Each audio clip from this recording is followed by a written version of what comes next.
Corrie's set tour upsets visitors by going cashless. Yeah, it's more than a showbiz story, isn't it, really? It's about it's about the cashless society, which we're all kind of railing against, to be honest, because it makes life so difficult for people who don't have cards or don't want to use their card for every little purchase. And apparently, the Coronation Street tour, which is a tour where you can go around the set. I used to work at Granada, and they've always run this tour, and it's very popular, and it is really worth going and seeing the kind of behind the scenes of how they make Coronation Street. Yeah. But apparently now, the tour itself is £35, but you can't buy anything when you're there, from a cup of tea to souvenirs, unless you've got a card. They're banning all cash. That's naughty. And the Payment Choice Alliance's person, Ron Del Nevo, has said, I don't know how he knows this, but he says that Ina Sharples will be raging from her grave. She would. Now, I've had to explain to Tom who Ina Sharples is. So I've said she's a standard kind of northern battle axe in a hairnet, so he's got the kind of imagery there. But I presume Ina Sharples I probably would. And actually, maybe a team of battle axes is what we need to defeat this kind of scourge of society. I haven't been on one of these tours. You have. Yeah. What's the demographic? Do you get quite a few older people that might not have smartphones? Yes, I to think tap you in? would. I think it's exactly true, actually. I think the kind of people who would go on a Coronation Street tour probably would be. I mean, there's all sorts, obviously, but you probably would get quite a lot of people of pensionable age and people,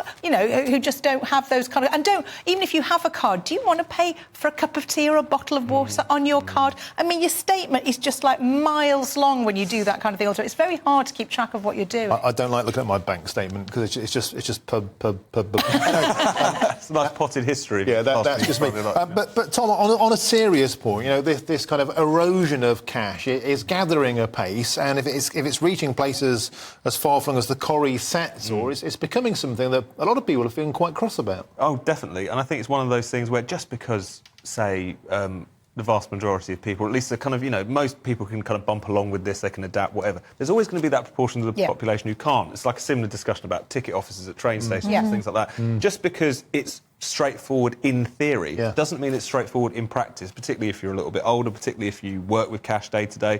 There's all sorts of things which just don't get thought about when someone in a boardroom somewhere dreams up some great idea that we can go cashless. It doesn't. Well, they think it's keeping it simple, don't they? They think they're horrendous if we've got to have cash tills and have to give change and things like that. That's the bother they don't want. I love that theory about it's all so simple. It's all so simple until something goes down. Absolutely. Then nothing works. How is that simple? How is that simple? I wouldn't fancy 25 Ina Sharples desperate for a cup of tea. No, he couldn't pay. No, but that is what we should do. We should put on our hairnets. I bet you've never heard of Ina Sharples, No, have you, I had to have Susan explain. You had to Google it. Susan. Who were the originals? I've done a big impression in the green room. Ina Sharples and Minnie Caldwell. Hilda Ogden. Hilda Ogden. Yeah, of course, Eddie Yates. I mean, Elsie Tanner was the more glamorous version of a battle axe. Absolutely. But, Golden days they of don't Corrie. make soaps like that anymore, do they? I don't know. I mean, Corrie still has quite strong characters. And I imagine it's great fun because you actually go to the cobbled street, don't you? And you can have your picture taken, your selfie taken outside the Rovers Return. It was on the one side of the Manchester Ship Canal. Now it's on the other because it's gone to Media City. So it's not the original that you would go to. But it still looks the part. But it is. It's obviously been recreated very faithfully with cobbles. Can you buy a beer in the Corrie bar? No, it's a set. It's not real. But if you go to the Harry Potter one, you can buy butterbeer. You can buy butterbeer. My husband saved the cobbles in the 40th anniversary live episode. Noddy Holder was the first celebrity guest they had starring in Corrie, and his role was to arrive at the last minute with a piece of paper. I don't know what the piece of paper was, but something that he could wave about, and it saved the cobbles because they were going to be ripped up. Wow! So Noddy Holder saved the Coronation Street cobbles. That's a wonderful story. Where are they now? Well,